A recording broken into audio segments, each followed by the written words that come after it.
November 11th, 2013. Sunbury, Pennsylvania. 42-year-old Troy LaFerrera was living what looked like a pretty normal life. He worked in IT, had a steady job, owned a home, been with his wife Colleen for 8 years, married for 2. Quiet guy. Kept to himself. Neighbors liked him. But Troy had a secret life. Behind closed doors, he was on Craigslist, constantly, looking for female companionship, and not just the talking kind. He had been doing this for years.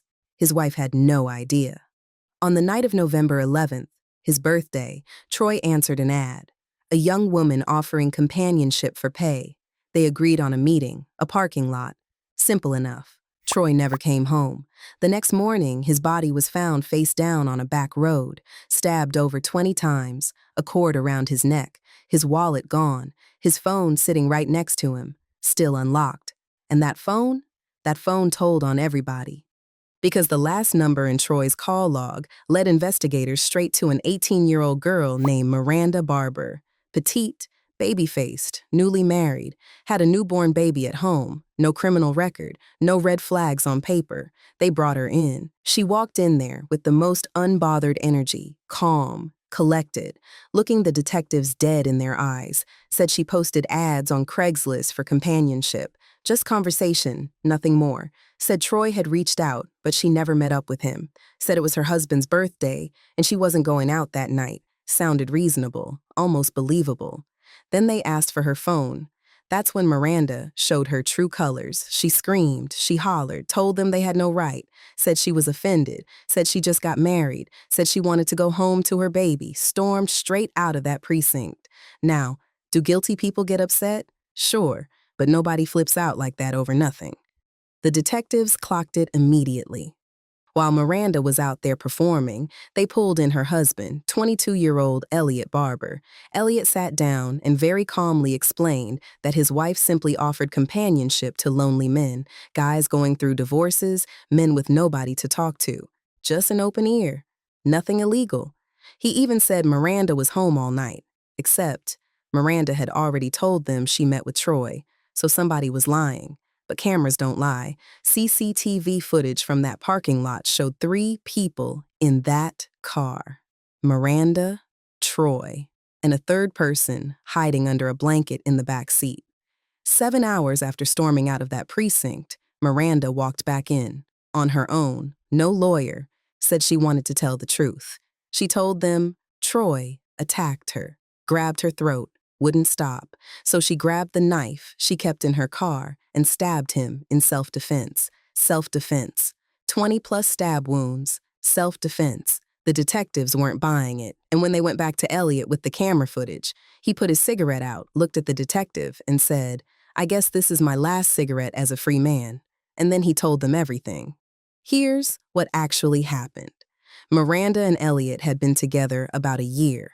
Both of them had a deep obsession with the occult, Satanism, dark fantasies. Both battled serious mental health issues. And at some point, they had a conversation about killing somebody. Not somebody specific, just somebody. They decided Troy was the one. Not because of anything he did, not because they hated him. He just answered the ad first. That was it. He was in the wrong place at the wrong time, responding to the wrong Craigslist post. They had a code word, well, a code sentence. When Miranda said, "Did you see the stars tonight?" That was Elliot's signal to come up from under that blanket. Troy got in the car, handed Miranda $100. They started driving. Miranda told him she was actually 16. Troy said he didn't care, and that sealed his fate. Miranda said the code. That's when Elliot jumped up, wrapped a TV cable around Troy's neck and pulled. Miranda stabbed Troy over 20 times until he stopped moving. They dumped his body in an alley, stole his wallet, $150, drove to Walmart, bought bleach and garbage bags, cleaned the car. Then went to Red Robin for a birthday dinner. Then hit a strip club. A strip club! I don't even know what to say about that. So Miranda and Elliot get arrested, charged with criminal homicide, and at this point, the story should be wrapping up, right? Well, Not exactly. Miranda requested a jailhouse interview with a local journalist, and in that interview, she looked that reporter in his face and said, "This is not the first time." She claimed she had killed over 22 people, said she stopped counting at 22, said she'd been killing since she was 13 years old. The media lost their minds. The FBI got involved. Police departments across 6 states reopened cold cases. They found nothing, not one body, not one missing person that matched her timeline, zero evidence. And eventually, under pressure from investigators and her own family, Miranda backed down. I'm not excusing anything, but you need to understand where she came from. Miranda was born in North Pole, Alaska, and from the outside, her early childhood looked normal. But when she was 4 years old, her uncle, Richard Fernandez, began hurting her and her older sister Ashley repeatedly for years. When Ashley finally spoke up, police went to the uncle's house and found a handwritten manual. I'm not even going to get into what was in it. Just know it was sick. Richard got 19 years, but the damage was already done. By 12, Miranda was running away from home. Her parents divorced. Her mother spiraled into addiction. Her father was absent. She had no stable ground under her feet. She was diagnosed with depression, schizophrenia, and bipolar disorder, all before she was a teenager. She met Elliot when she was 17, freshly relocated to North Carolina. He had his own demons, schizophrenia, hallucinations, drug abuse. The two of them fed each other's darkness until it became something neither one of them could control. None of that makes what they did okay. Troy LaFerrera was a real person.